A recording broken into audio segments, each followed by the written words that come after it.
Bonjour à toutes et à tous, bienvenue. En début de mois, une vingtaine de députés La République En Marche ont co-signé une tribune publiée dans le JDD. Leur volonté, c'était d'aller plus loin dans l'ouverture des magasins le dimanche. Nous avions interviewé à ce sujet l'un des signataires, Benoît Potry, député de la 8e circonscription du Pas-de-Calais. Et aujourd'hui, l'U2P, l'Union des entreprises de proximité, lui a répondu. Elle est contre cette proposition qui menacerait, selon elle, les petits commerces comme les boucheries par exemple. Son représentant local dans la métropole lilloise l'a d'ailleurs affirmé au micro d'Alexis Tessier.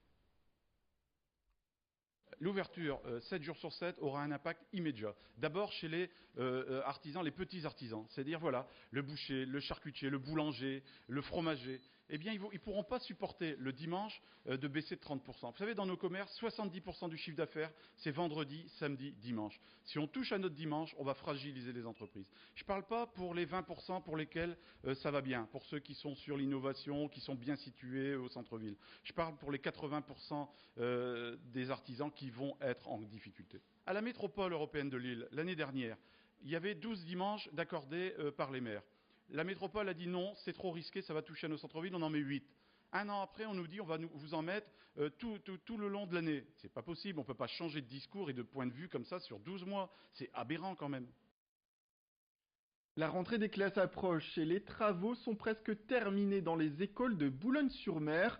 Lors d'une visite des chantiers hier, ce lundi, la ville est revenue sur les changements qui attendent les élèves d'ici le mois de septembre. L'occasion de parler aussi aux parents des dédoublements de classes de CP qui sont cette année aussi appliqués pour les élèves de CE1, ces dédoublements de classe qui consistent à diviser le nombre d'élèves par classe afin qu'ils puissent mieux apprendre. C'est une des mesures phares d'Emmanuel Macron en ce qui concerne l'éducation. Le maire de Boulogne est quant à lui revenu sur cette réforme, non sans une petite critique à l'égard du gouvernement. Le dédoublement a été instauré, mais il concerne un niveau supplémentaire cette année.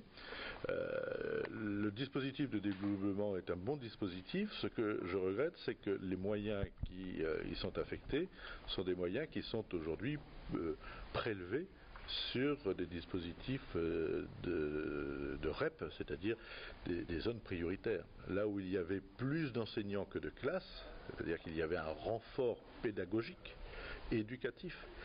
Ces renforts humains ont été prélevés, ont été supprimés au profit d'un dédoublement de classe. Et donc il n'y a pas de réelle avancée. Il y a certes un dédoublement, mais dans le même temps, les moyens sont prélevés là où ils étaient nécessaires. Et c'est un dispositif en trompe-l'œil. Le coût de la vie étudiante a augmenté selon l'UNEF de plus d'1% en 2018 en France. Un étudiant dépenserait ainsi dans le pays en moyenne 837 € par mois. Et Lille n'échappe pas à cette augmentation. La ville très étudiante se classe d'ailleurs en 14e position des villes les plus chères pour faire ses études. Un étudiant débourse en moyenne 876 € par mois, c'est presque 3% en plus par rapport à 2017. La faute, selon l'UNEF, c'est à la hausse des prix des loyers, mais aussi à la hausse du prix des transports en commun. Place à l'interview d'un des responsables de l'UNEF au niveau local avec Alexis Tessier. Nous, ce qu'on demande depuis des années, c'est un réinvestissement dans les Crous, déjà pour que les étudiants ont une bourse qui leur est plus favorable, que déjà l'ensemble des étudiants aujourd'hui soient boursiers, puisque aujourd'hui un étudiant, puisqu'on va regarder le revenu des parents, c'est aujourd'hui un problème, puisqu'aujourd'hui une aide sociale qui a octroyé à un étudiant, on va regarder le revenu des parents. Nous, on pense que c'est quelque chose qui est totalement infantilisant pour les jeunes qui demandent une aide sociale. Déjà, nous on demande aussi l'exonération de la taxe d'habitation. Sur le transport également, nous demandons la gratuité des transports aujourd'hui pour que les jeunes puissent avoir accès. Et d'ailleurs, je pense que c'est totalement faisable quand la métropole décide à côté de mettre l'installation des portiques dans cette station de métro qui a un coût énorme. Et pour finir sur les logements, notamment la remise en place de l'encadrement des loyers à Lille, comme dans l'ensemble des villes universitaires en France. Le bridge est l'un des jeux de cartes les plus répandus dans le Nord. En compétition d'ailleurs, la France figure parmi les meilleures nations, championne d'Europe en 2016, vice-championne du monde en 2017, des titres que le pays doit en partie à Jérôme Rombaud. Il est bridger nordiste depuis près de 30 ans. Originaire de la région parisienne, il est venu s'installer dans le Nord pour développer et transmettre son talent. D'ailleurs, ses enfants se sont mis au bridge, vous allez le voir dans ce reportage, nous l'avons rencontré à l'Isle-et-Lannoy.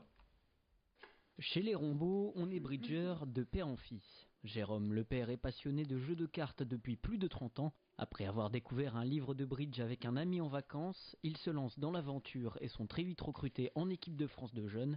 En 2016, il est champion d'Europe avant de terminer vice-champion du monde l'année suivante. Depuis, il a transmis le virus à son fils de 14 ans. Aujourd'hui, Jérôme Rombaud est en charge avec une équipe du site Funbridge, qui permet de jouer en ligne au bridge, un succès retentissant qui lui permet de vivre de sa passion. Là, depuis 20 ans, ça a marché du feu de Dieu, puisque maintenant, il y a près de 300 000 personnes qui jouent depuis 250 pays dans le monde. Et voilà, donc on n'est pas spécialement des bridgers, mais des passionnés, et on a réussi à faire vraiment un beau produit et qu'on continue à essayer d'améliorer chaque année. Le fils Léo marche donc naturellement dans les pas de son père. Rentré il y a à peine une semaine de Chine, il vient d'y disputer les championnats du monde des moins de 16 ans, où lui et son équipe ont terminé deuxième. Quand j'étais petit, il y a 6 ans je crois, j'ai essayé de faire une colo bridge et au début c'était juste pour s'amuser, je jouais quasiment jamais. Et après j'ai été appelé dans le groupe France il y a 2 ans. Et là j'ai fait un entraînement une fois par semaine et là j'ai commencé à bien m'y mettre à jouer. Très fier de son fils, Jérôme ne cache pas son enthousiasme, même si Léo n'est pas encore sûr de suivre la même carrière que lui. Déjà il joue sur mon site sur Funbridge, il joue beaucoup. Et puis en France il y a souvent des festivals qui ont lieu pendant les vacances. Et donc on part parfois ensemble. Et c'est vrai que j'adore jouer avec lui et il a vraiment le sens du jeu. Et bon, on verra pour l'instant sa seconde passion, ou sa première passion c'est le foot, mais on verra dans le futur s'il persévérera dans le bridge. Et en tout cas, moi j'ai plaisir à jouer avec lui. Ouais. Il a quand même des qualités intrinsèques, alors je sais pas si ça se transmet de père en fils, mais naturelles en tout cas, il est vraiment très très doué. Bon, après au foot il est doué aussi, mais il y a plus de concurrence, on va dire. Mais là, c'est qui le papa ? Voilà, c'est la fin de cette édition. Restez avec nous, l'information continue.